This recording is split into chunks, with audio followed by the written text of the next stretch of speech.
જય દ્વારકાધીશ મિત્રો, હું છું તમારો લોકપ્રિય બલદાણિયા ઋત્વિક અને આજ તમારી માટે હું નવું કલેક્શન લઈને આવ્યો છું. અને આપણે તો વાત થઈ જ હતી કે નવું કલેક્શન જોવા માટે સબસ્ક્રાઇબ કરજો. સબસ્ક્રાઇબ કરશો તો જ તમારામાં નોટિફિકેશન આવશે અને તમને હું આજ નવું કલેક્શન બતાવવાનો છું. અને નવું કલેક્શન જેટલું આવશે એટલું હું તમારી સાથે શેર પણ કરવાનો છું. તમે આજ જોઈ શકો છો,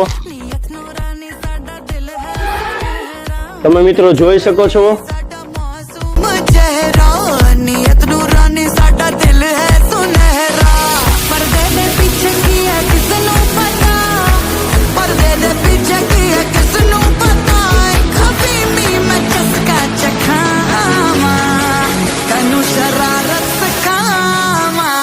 मैं